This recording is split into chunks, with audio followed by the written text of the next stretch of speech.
Let's get it. Yeah. All right, first question. Lagos or Los Angeles? Potato. Okay. Let's. All right. Okay. Los Angeles. Altevrse episode 1 success. You get me? Charles in the hat. You want to hear this song from above? Hey, welcome to the MTV Cribs. We about to go outside and I'm about to show you.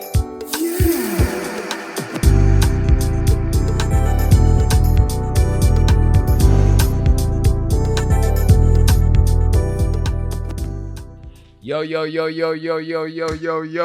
What's up? Welcome to another episode of Altevrse. My name is Heaven Shamba. I'm your host, and today we have a very special guest, Mr. Tochi Bedford. Yes, sir. Mr. Boss Up, Yes, Mr. Man, Yes, everything sir. in the building. How you feeling today, man? I'm feeling good. Feeling great. Sheesh. Feeling great. Happy to be here. Yeah. How's the week been? Crazy. Crazy? Like every other week. Yeah. Crazy week. Anything, bro. We were at, just to get right into it, we were at your release show the other week. That was crazy. Thank bruh. you. That was like big vibes. Yeah, this is one of my most special releases ever because I don't know. I just feel like I finally found my sound, and like to do, and it's my first release event as well. It's like just a lot of firsts this year, so it's fire. Wait, that's actually crazy to hear you say. Elaborate on Find Your Sound. Because you've been making music for a while, so that's interesting for me to hear you say at this point. I mean, like I've been making music for a while, but I guess this is the first time I'm actually, putting language that I use day to day in songs and like referencing things that I grew up around. Like I'm just finally learning how to put those into songs. Because I mean, I used to make songs and I've made songs, really cool songs, but now the songs feel more personal to me because I'm able to reference all those things and hide them in the songs and make a coherent, really nice song. Yeah. Huh. So what do you think it took to get there? Like, you feel like it was just practice, or like, what do you think it took to get to the point to be able to do this? How you do it now? Like you said, it's like practice, but just the fact that I've done it over and over again, and also kind of in a way letting loose and letting myself have fun when I'm making records. Because like before, it used to be that I don't really like writing, but I didn't really like writing songs and things like that. But now I find myself having a lot of fun when I'm recording and trying to find clever ways to say what I'm trying to say in the way I would normally say it if I was talking or something. Yeah. Wait, so speaking of that, do you write these days, or you like punch in more? I still punch in. So you've always punched in? Yeah. Yeah. I feel like that's a whole different art. Yeah. Like it's a whole... I still feel like I'm writing when I'm punching in. It is just right. Like, it's just not on paper. Like, I always feel like I'm writing when I'm punching in because I'm trying to make it coherent, trying to make it follow whatever theme I'm trying to follow. But I just don't... I feel like when I'm putting it on paper, I do write it out sometimes if I'm in a session and I don't want to waste anyone's time. Yeah. But when I'm putting it down like that, it feels more...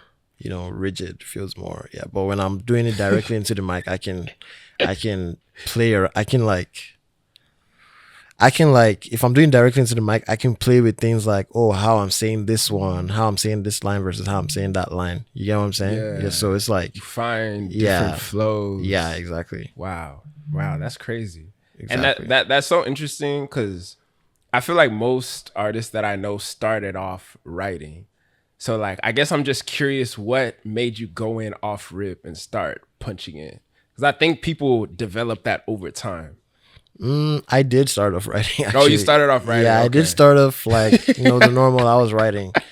Then I think where I decided to just drop it altogether was, I don't remember the year, but I was doing a session with D&D section in this place called Magodo in Lagos. And he came in and he was talking about, bro, he's just so tired of writing, blah, blah, blah. I've tried punching in before, not great results, but like I tried it.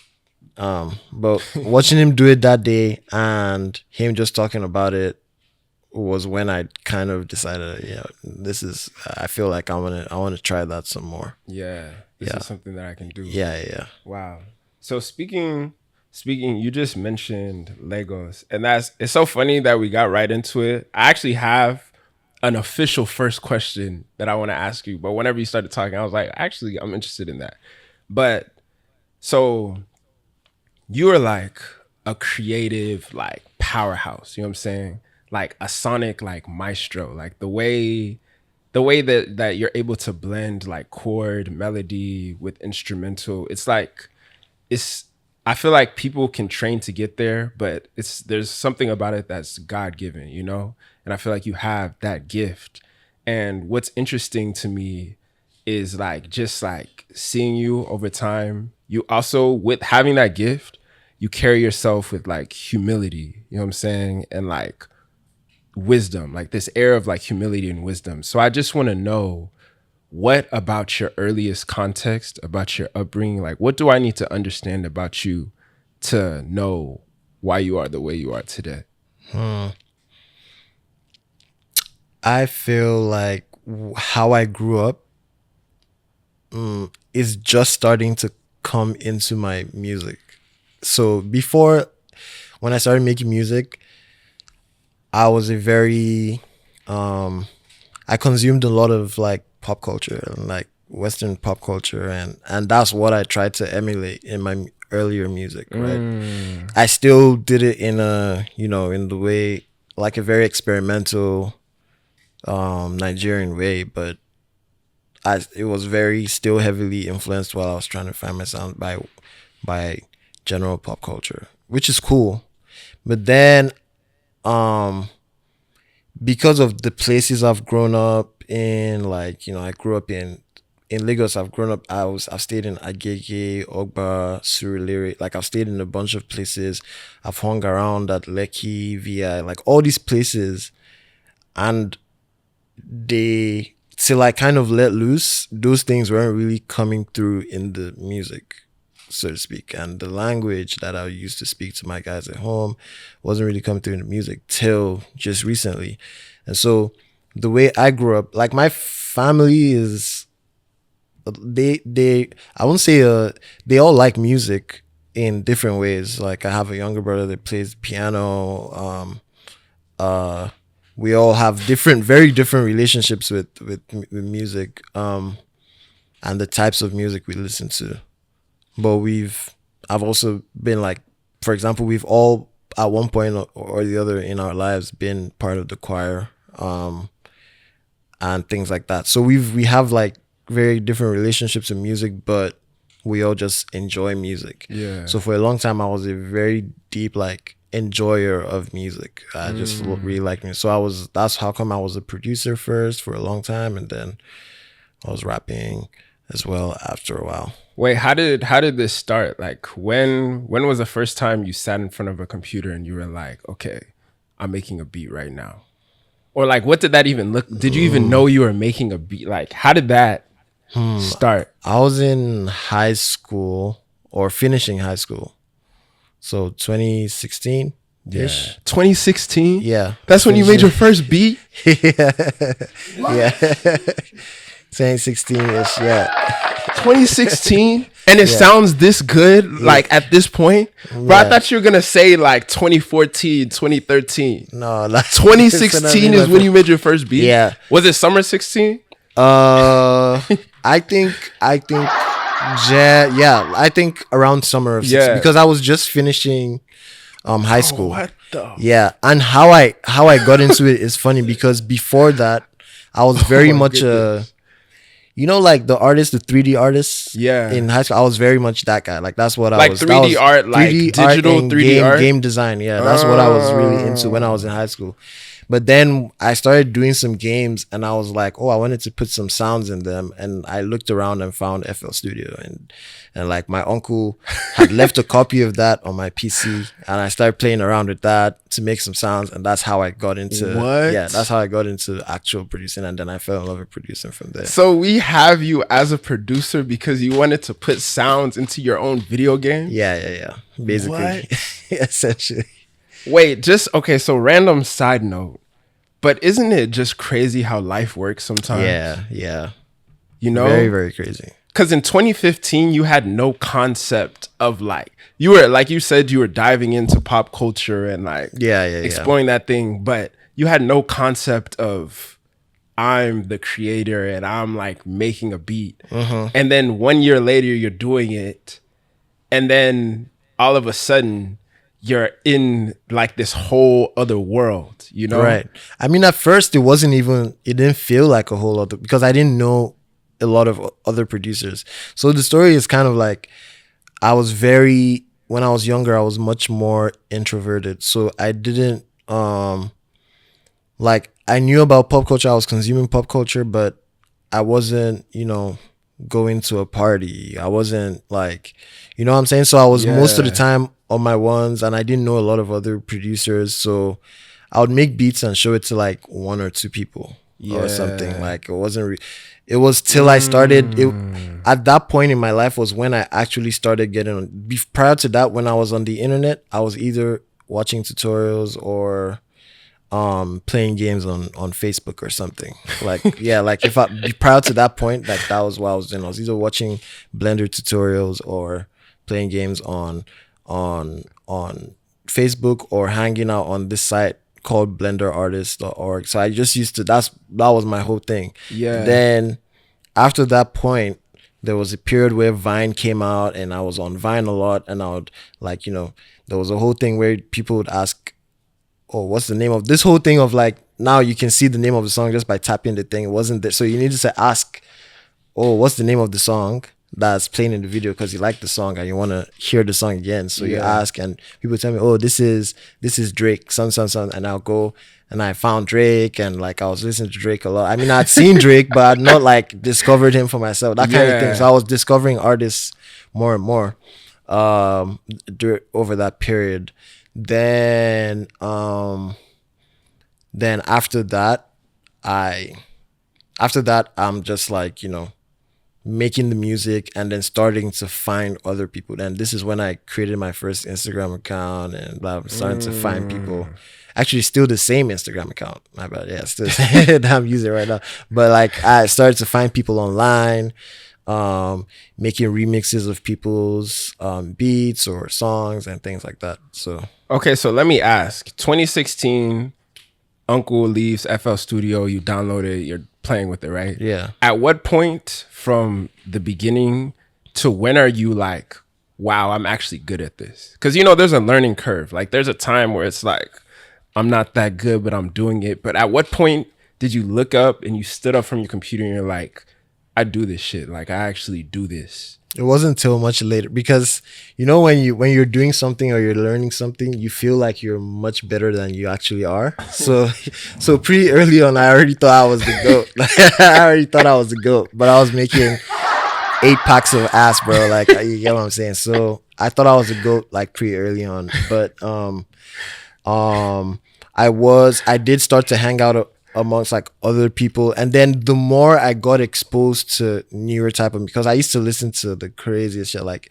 electronic music and things like that. The more I got exposed to all those things, the better the songs I was making became, and then the better the beats I was making became. And I started to when I really thought, like when I had gone, because at a point you feel like you're better than you actually are, and then you kind of humble yourself and you're learning more, then you actually get as good as you want. You start growing, and so at that point where I felt like where I've humbled myself and I started getting better, when I actually felt like, oh, I'm really good, was when I started getting reached out to by like artists that have already been in the game like 10-15 years, like very long.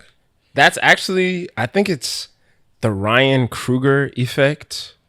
I might be wrong, Yeah, but that's it's basically the one. Yeah, that's the one. Yeah. where like when you don't know anything, you just feel like dumb. But then once you see the field, it's like you drop all the way back to zero, and then it's like a slow, yeah. Now that's so. How were these artists finding your beats though? Like, where were they seeing it? Bruh. I feel like until I started hopping on my own beats, Yeah, people weren't really finding my production. yeah. Until I did a bunch of stuff with like I remixed this guy's song Abstract. He did like a mixtape back then. I was still very young at the time. I remixed something and then we started working together. Then then it wasn't until 2018-ish I started hopping on my own beats and doing stuff. And when I released the song, there was a song called Los Angeles back then that I released. And when I released that song, yeah, I'd never been to Los Angeles, but I was writing a song about Los Angeles. So when I released that song, that's when people actually started finding my music. Okay. Or my beats. And so you were hopping on your song. I'm assuming like dropping them on SoundCloud type beat or like wherever. SoundCloud, Spotify, everywhere. Yeah, I was releasing nice. them. Yeah. So from then, how did we go from now Tochi's making songs to now working with like artists like Santi or Odunsi? Like what was the transition to that? Was that from people reaching out to you and so I know with Santi it was more like I had tagged him on a beat like maybe a year prior. Then he just reached out to me on a random because I sent beats to somebody that was in the same room as him. I didn't even know. Yeah, and then he reached out to me like the next day or something. Yeah. He reached out to me the next day or something and sent me the beat I tagged him on a year ago saying like, yo, send me this. And then I think because him and Odunsi work close together, Odunsi like hit me up one random day. I was in school, like just a random day. Man, we were just talking. And in fact, I started even though Santi hit me up first, I was working with Odunsi earlier. Like me and Santi were just like kind of talking and I would send some stuff and but I was working with Odunsi like earlier than I actually worked with Santi. Like I was sending stuff to Santi, but like songs didn't start coming out until later. Yeah. Or like he didn't start recording on them until later. Yeah. And at this point, when they're hopping on your instrumental, where are they in their career? Are they like buzzing or they have their thing going on? Like they're buzzing. They've been buzzed. Like they had like Santi had just released his album. He had just released his album. No, Santi had released an album as well as Odunsi had released his first album as well, Rare. These are big albums in Nigerian like ecosystem. And the funny thing is I'd been hearing their songs. So they had released that before we actually met and started working together. So they released all that. But Santi had released many bodies of work like prior to that. Like I'm talking he had been in the game at least 10 years or 8 before I even thought about then a bit shorter than that, but still longer than way longer than I started. So they were well known already. Yeah. So when this is happening, right? These beats are happening, they're tapping in. Are you understanding, like, are you able to process the fact that you're on like the cutting edge of something very legendary? Because like that whole sound, like the whole alte sound, that whole wave, like everything that's happening, like even right now, I would say that stuff is like the most exciting thing in music from my perspective. You get me? And like you being there, are you realizing that, man, this is like some legendary stuff that I'm a part of, or you're just like, this is life. Like I'm selling beats. I didn't really clock that till recently. Like, for example, this whole thing with the I didn't realize people saw me that way, like to be as being in the middle, because to my understanding, the whole alte thing had already happened before I came. Like it was already a thing. Like you know what I'm saying. So I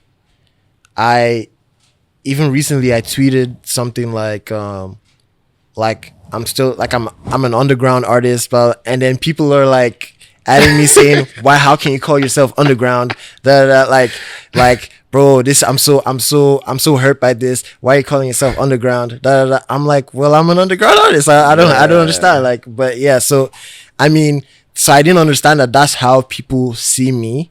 I guess because of the amount of time or because of the things I've been involved with. Yeah. But to me, as an artist, I still feel like, hey, I'm an underground artist. Like that's just the reality. That's just what it is. Like I think that goes back to what I was saying about you earlier, and I feel like that's something that's I feel like very attractive about you, and something that I feel like draws people to you is you've been a part of all this, but you still hold on to this humility, you know? Because I feel like it's easy. It could be easy to be in those situations and to get an inflated ego and be like, I'm this guy, you know? But I think that hunger, it's like humility, but it's also a hunger. Like, you know, like, nah, I haven't done this yet.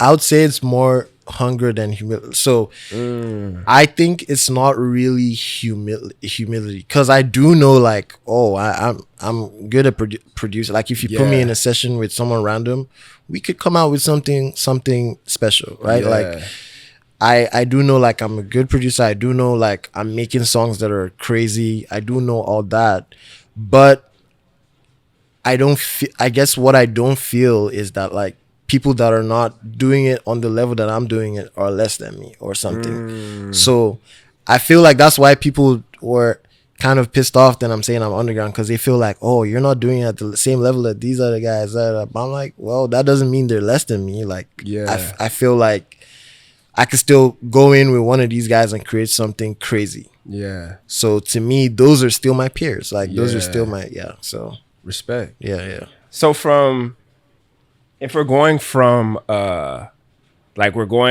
now you're working with Santi Odunsi, this thing. Take me through the Princess Gone Digital beat, like how you made that. Oh, because that right now that's sitting at over 30 million streams on just one platform. So across platforms, who knows what it is? You can't even see. Yeah. But that, I feel like when I found out you produced that, I was like, what? And then I listened to it again and I heard the Tochi keep mobbing. You know, I was like, oh snap. Yeah, he did that. So yeah, take me through that production. Bruh. So like 3 years before it came out or something, I'd already done stuff with Santi, done stuff with I've gone hung out with them. You know, I would say we're basically friends at this point. Yeah. Then, I know Amaarae was working with them a ton at the time, so she actually, reached out to me to send her something, and what she did was she sent me a Zoom link so we can talk over. Yeah, we spoke over Zoom first. Like that's how we first interacted. Yeah, we spoke over Zoom. So she's describing, I just want like this, that, I just want this and that and this and that. So I'm like, I'm sending her. I think I played her stuff over Zoom, but at the time, I'm telling you, I'm like absorbing pop culture, but I'm not like, I didn't still feel very exposed to a lot of things. Like I'm still just making stuff like in my own silo. So some of the stuff I was playing, she didn't really connect with it like at all at first, but she was like liking some of it, some good ideas. And she's a producer herself. So she's I like, didn't even know that. yeah, so she's like, didn't connect with some of them, connected with some of them. So I sent her some ideas. Nothing really came out of that first call, but we kept in contact here and there. Some of my friends, even John and Jesse, even produced a record with her for her that came out on the same album as the Sad Girls Love Money. Mm-hmm. And that then it wasn't until like I was in uni like I was in uni, but then in my second to last year or so, I had sent her something, the beat. I'd made the beat randomly. I think I even made the beat on my friend's computer or something. I'd made the beat on my friend's computer because my PC got broken and I just used his. Like, he wasn't a producer. I just installed FL there. So I made it and sent it to her. And I made another idea with a friend of mine from high school, who went to the same uni as me. So I invited him to my room one Sunday and he played guitars for me. And that ended up being SVS on that album. So I made those two things. The first one, I was like, yeah, this is fire. I didn't even know if she would connect to that, but I just sent it. And wait, the first one was the Princess Gone Digital? Yeah. And the second one was SVS. I was like, yeah, it's a cool idea. She might like this. Yeah. And I sent it to her and she liked both of them. And she used it. So she actually reached back out to me, sent me the thing. I didn't even know it won't come out till like 2 years later. But she sent me the first draft. When you heard that, are you like? Yeah, I'm like, this is crazy. But after the first year, I'm like, damn, has this become a hard drive record? Like, she put it for me on a SoundCloud. Yeah, she put it for me on a SoundCloud link, and I'm like, damn, has this become a hard drive record or something? But yeah, I was just like, it is what it is. We'll make more or something. Mm-hmm. And so she sent back to me on the SoundCloud link. I was bumping it, and then one day she calls me and tells me, can I send her the stems? So I sent her the stems. So when she says send me the stems, I'm like, oh, this is coming real. out. Yeah, this is coming out. Yeah. So I sent her the stems. And then she's like, oh, that synth, one synth is missing or something. So what happened is I had because I moved computers or something, I had lost like the main synth, the one that, yeah. So we basically had to sit down with her on call, with her and her engineer. They were in the studio or something, and just like kind of recreate the thing from scratch. Yeah, like that was just a whole thing. Yeah, that was a whole thing. But so you had to make that beat again? No, not the beat. Oh, just the synth. Just the synth, because I had lost the plugin. When you open it reset. again, but that thing won't play anymore. Yeah, it had reset. Man, so that's annoying. Yeah. So, but it ended up working out. And then, yeah, that was a whole thing. But it was fire. Did you know that was gonna be as big as it was? Like when you heard that first draft, or are you just like, this is another fire song? Because how I usually know when a song is gonna be, like, if I besides the fact that I produced it, I'll usually go back to it like several times. If I go back to it several times, then I already know like, oh, this one's a hit. Like this one is fire. Yeah. So that was already an indicator to me. And everybody I would play it for is like, bro, this is insane. This is crazy. Yeah. So, and she has a special voice, and you know she's very businessman. So I was like, yeah, it's gonna be a crazy record. Yeah. Yeah, because that's like a staple song at this point. Wow. And I guess going back to what I was saying earlier, like, it's so interesting because even right now, like in this very moment, you know, because we talked about your production, but even as an artist, I feel like you're on the cutting edge of. So it's interesting. I was actually just talking to my boy yesterday, and I feel like a lot of music lately has become, how can I say, like kind of commercialized for like the way just the algorithms have set it up and TikTok. Like it sounds like everyone's making the same song, you know? But I feel like from your perspective, the alte movement has been happening, right? But there's a whole new world of people that don't know that this sound exists, but they're like craving the freshness of this sound. You know what I'm saying? Yeah. So I think it's a powerful thing, especially like you right now, like being at the forefront of that, because I feel like as big as it seems, I don't think that it's even scratched the surface of like what's to come, you know? Like even at school the other day, I was just showing some random girl in my English class, like the genre. And she's like, yo, she said my soul needed this. I'm like, whoa, that's crazy, That's you know? But it's like there's so many people this side that feel that same way, you know? And like right now, you're making an album right now, right? Yeah. Is this isn't your first, because you've made albums in the past. They're EPs. Or they're I've EPs. never made an yeah, album. that's what I'm saying. Yeah, they seem they're a not little EP bit. Yeah, they're not albums, but they're just EPs. Great bodies of work, but this is my first album that I'm working on. Yeah. So what made you feel like it's time to make an album? I've always held back on making an album because when I spoke to people that are senior to me in the music industry, they're always like, yeah, bro, an album takes a lot. You need like, you know, the right funds, the right this, the right. Yeah. I'm like, okay, cool. So I'm like, okay, I'll release EPs right now. I have some good songs. And I'm actually happy that I did wait as long as I did till now. Because now I feel like, okay, I've found something. I have gold in terms of like my own sound. So it's like, I'm really, because of the music I've been making, I'm really excited to put together an actual album. Yeah.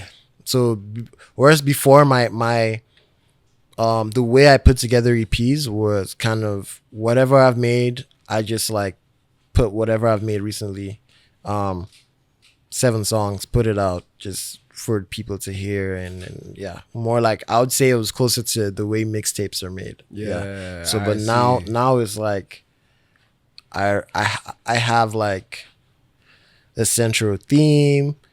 I have like you know, there are eyes on me. I have a central theme. I feel like it's just time. And so I don't need to wait for me to have the right funding, the right this, the right that. I just like do it.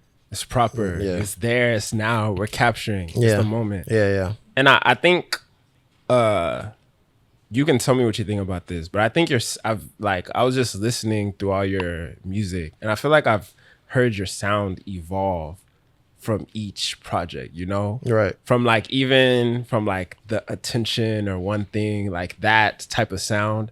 Also, based on what you're saying today, I kind of hear what you mean, because it's definitely unique, like it's you know? But I kind of hear the Western influence in those records. But then when I listen to what you do now, like as far as what we've heard, like the Boss Ups or the Leg Overs, it's like, this sounds like you completely, right? You know, right. So I feel like that's something that's been dope to hear, just progress over time. Exactly. Yeah. And I don't think you get enough credit for this, and I don't know if you know this, but I feel like some of your lyrics they're almost like philosophical, you know? I wouldn't say that. But you don't see it, but you're like asking. The way that you're asking the question, or the way like the top, you know, it could be a fun song, but the way that it's presented, it's just dope to me. Yeah. Like what comes to my head off the rip, I was listening to Attention, and you were like, but you asked me a different thing. So is that your question? Like, you know, like it sounds so simple, but that's like a deep thing, you know? Right. It's like a human experience. I mean, that's what happens when you're punching in, I guess. Yeah. That's what happens when you're punching in, because like, yeah, you can say like when I'm punching in, I try to do like, what's the, I guess, next obvious line or something. It just feels like, what would I say normally? Yeah. So I feel like that's why. Yeah. So it's like it's the natural progression of things. Yeah. That's fire.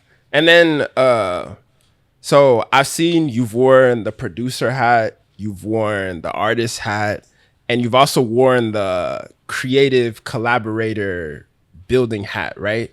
So I want to know, like, how do you decide what to invest your time in?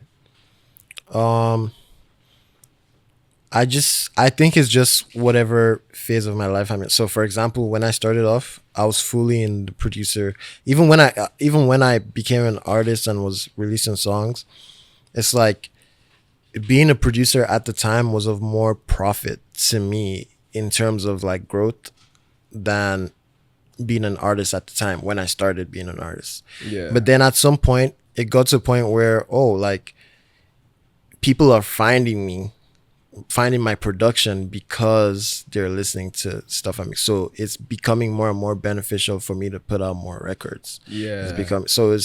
It's kind of, I just go with, because I'm a businessman too. So like I kind of just go with like My boss. yeah. So I kind of just go with like um what makes sense for that time in my life. Yeah. I do a lot of things as well. Like I'm a software engineer. So like Yo. so because I'm a software engineer, like I can only do so much in one day. So if I'm trying to work with this other artist and he wants me to make beats, if that's what's on the agenda for today, then that's what we're gonna do today. I probably can't do that, write code and make a song. So I have to like pick and choose what to do for What's that the day. most of Yeah. value in that moment? Yeah, exactly. I see. Yeah. So because tell me a little bit about 44 dB, like what that is. Right.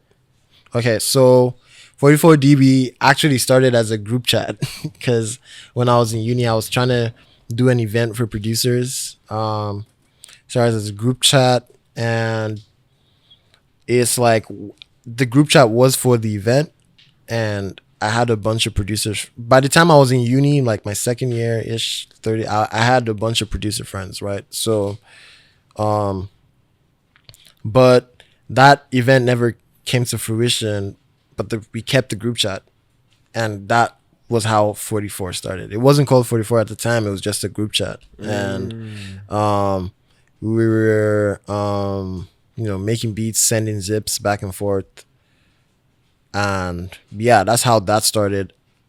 And we recently, like, more and more people were added over the years, but we recently even pivoted to a business of its own. So it's like it's interesting. Like yeah, it's been an interesting progression. So would you say, do you feel like you embrace collaboration? Because I remember, I'm thinking back like about a year ago, I was in the room whilst you were making a beat, and you had someone here and you had like some instrumentalist here, and I was like, oh, this is interesting, like this is a fire process. Like, do you feel like you prefer to be there, me and Tochi on the computer, or you like having... I still haven't decided on that. Like, honestly, I still haven't decided on that because I like doing collaborations, but I feel sometimes that idea that's scratching at the back of my head in that moment, sometimes I can't get it out because like there are a lot of people with a lot of ideas trying to come out. I see. And we're trying to move on to the next thing. Well, it's been 2 hours and we've been making the same beat. Maybe we should record now. But there may be something scratching at the back of my head that I want to. So, but if I'm on my own, the idea that I had in the back of my head, I'm going to do it because I'm on my own. So I wouldn't say I prefer one. I'm still like undecided about what I prefer, but I do enjoy like, being in, for example, I enjoy being in a session with someone that knows how to play instruments. I don't know how to play instruments that well. Yeah. So I enjoy being in sessions with people that know how to play instruments, with other producers as well. And we're just like, if I'm with other producers, sometimes I don't even enjoy like finishing. I just like getting the idea started. Once we can get a good idea going, that's the session is basically made for me because I can go home, touch on that idea like personally, and that's what I like. So what would you say is like a non-musical skill that's helped you to get to the point that you are? Software engineer, elaborate on that. Yeah, because in many ways, like making beats is kind of like it's programming. Like you're programming, but you're programming sounds, and then the more technical you can get, like for example, I'm a very technical person, so with things like FL Studio's Patcher, for example, I can do very complex or things that you can't normally do with just like your one plugin and a keyboard, right? That's why it sounds like that. Yeah, so it's very interesting. So but over the years, growing as a software engineer, you kind of learn like, less is more and lessons like that. And so that translates into my music as well. I've also learned less is more, like give space for the artist, don't do too much. And it just sounds, if the idea is fire, it's fire. Like it's not, so yeah, and I've kind of learned that too. So yeah. So I think it's very interesting to ask somebody from your perspective, just having this accolade and this. At this point, what does success look like to you? Like, what does that mean for you? To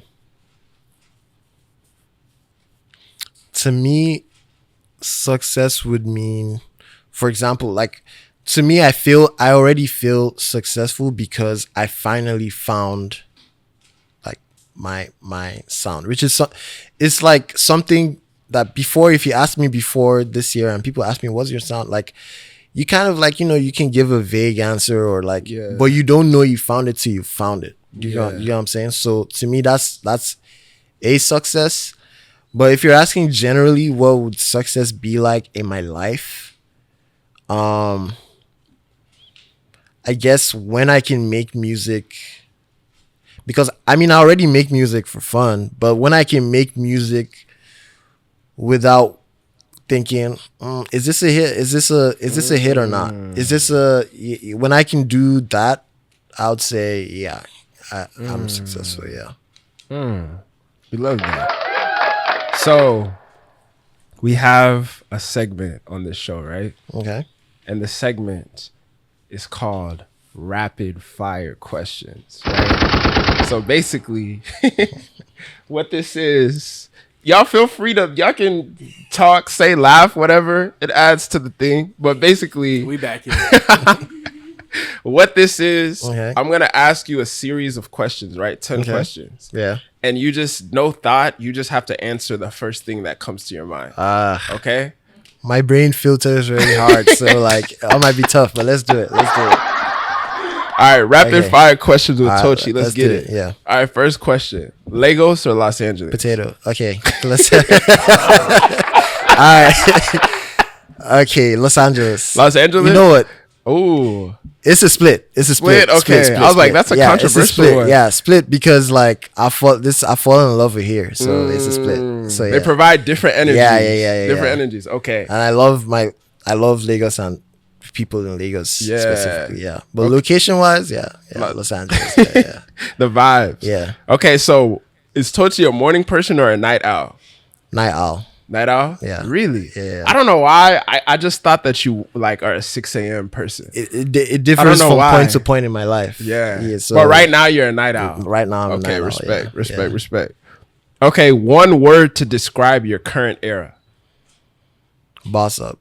Hey. Lock in. Yeah. Hey. Lock in, had to lock in. Yeah. Respect. All right, look. Outside of music, what makes you feel the most alive? Writing great software. Oh wow. Yeah. Outside of music. Nah, ignore him. But writing great software makes you feel the most alive. Yeah. Makes me feel the most alive. Like Wow. yeah. I did not expect that. Yeah. That's So really you're not producer first or artist first. You're engineer first. I would say so. Yeah. Oh. Yeah. Huh. Okay, nice. Dream collaboration, dead or alive? Me and BK the Ruler. I feel like that's gonna happen. Yeah. I actually feel like that's gonna happen. Fun fact, I just saw her in downtown not even a few days ago. You saw her in downtown? Hell yeah. That's fire. That's very Los Angeles. You know? Like the other day I was at freaking California Pizza Kitchen and I saw Blue Ivy. And she just had she was just sitting in a corner by herself with like hella security around her. But I was like, that's just like Los Angeles. Right. You know? If I met BK the Ruler, I'ma just have my beats like, bro. I'm gonna be one of those niggas that like, full of heart to a car. Yeah, bro. I got some beats, bro. Like I got, Yeah. I'm gonna be one of those niggas. But, yeah. Victory! Oh my real goodness. Wait, hold on, Mix. No more sound effects. You're banned for right now, please. Thank you. All right, look. If music didn't exist, did you already say that? Yeah, you did. Oh, what's the last thing that you Googled? Bro, let's see. Besides this address. Let's see. How do I check that? Let's see. Pumpkin patch. Pumpkin patch. Yeah. What is that? Heavy, So I was at. Like where there's pumpkins, like hella, like a physical pumpkin patch. So I was asked today, we should do a pumpkin patch. actually ask me, we should do a pumpkin patch. Sometimes, and I'm like, okay, I know what a pumpkin patch is, but am I thinking of the correct thing? So I like Googled and I was like, Oh, wait, yeah. now you need to clarify because I don't know. You don't know what a pumpkin patch? I don't know what context. So it's like a thing where you just go see pumpkins. Like, Oh, yeah. like going to the. Yeah. Okay, nice. Yeah. Tochi at the pumpkin patch, nice. Yeah. What's the first thing you do when you wake up? Go on my laptop, I guess. Go on my laptop and I'm either checking for updates with the code or not really making music. I'm not nothing. Not the first thing. Usually, yeah, not the first thing. Either that or I'm like on TikTok or something. Oh, nice. Yeah, consuming brain rot. Yeah. And then, if your sound were a color, what color would it be? Blue. Blue? Yeah. I can see that. If your phone could only play one artist forever beside yourself or BK the Ruler, who would it be? Oh shit! Yeah, you got me. Okay. One artist forever. Forever. Should I check right now or should I let just Nah, anyone that rapid comes- fire. Okay. All right. Pac Slim. Pac Slim. Yeah. Oh wow. You know Pac Slim? Nah, I'm not familiar. That's my homie. Pac Slim. He's a Nigerian rapper. Was also lived in Switzerland for a bit. We've made some music together. He's fire. Yeah. Shout out Pac Slim. I'm gonna have to he's check that like out. if I pick a random Pac Slim song, like chances are it's fire. So Fire. yeah. Huh. Nice. You might have just put us on. Yeah. Makes me feel swaggy. Yeah. Okay. And then this last question, I'm just adding it on. This is question 11, but I just feel compelled to ask people this. But 500K or dinner with Jay-Z? 500K. Okay, nice. What? That's No, there's that's a right non-question. answer to this and a wrong answer. And for some reason, some people like to pick the wrong answer. So I'm glad you didn't pick. I'm glad you took the money. What? What? Man. Okay. Nah, but wait, actually, just real quick. Oh my goodness. I can't believe I almost forgot to ask you this. And just you can tell this story as quick as you want, but I just have to know how you made Told Gus I'm Dreaming. I told Gus. Oh, the beat for Yes. I told Gus I'm dreaming. 'Cause Back that's then, crazy. I guess I just when I'm making beats or different styles of music, I'm just really listening to a certain style for a long time, and then at first I might try my hand at it, but I might end up not liking it. But eventually, when I've moved on to listening to some other style, one day I just make something that sounds like that previous style I was listening to, and it sounds really good. And I'll do it like in my own way, in a cool way, and that's what happened. So I'd been listening to a lot of music like that. I'd been listening to a lot of music like that. I forget exactly who I was listening to at the point, but I was listening to a lot of this. I don't know if it's a band or MGMT management. Oh, yeah. I was listening to a lot of that. Oh, snap. A lot of there's this other band that's like female lead and I don't remember the name of the band. Shucks. It pains me because I always know the band, but You're going to think about it an hour later. yeah, I'm gonna remember it an hour later. But that one, a lot of Tame Impala, like a lot of that. But then That changes the song for me. yeah, then some time later, like randomly, when I'm listening to I don't know, like a lot of rap and a lot of, and then I just try my hand or I was just making something and then that came out. Wow. Yeah. Wow, that's amazing. So we have questions from the last guest and they ask you. So the question that was left for you is, what is or was your biggest challenge of 2025 and how did you overcome it? My biggest challenge.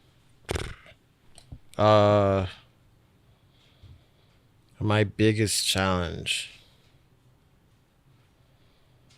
That's a hard one because, okay, I'll say,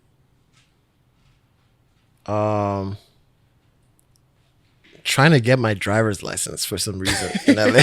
Yeah. Because Driving is different. No, like I got it, I passed, but they kept saying, "Oh, well, we mailed it out," and then I'll check the mail a month later, like nothing, and then I have to reapply for the thing, and they'll send it again. It took. I did the driver's test. When did I do it? February, March.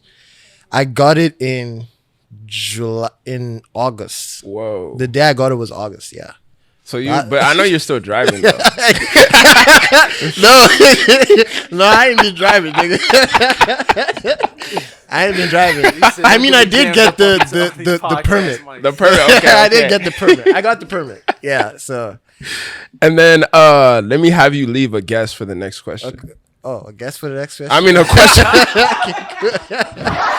Okay. A question So for the next guest. Let me see.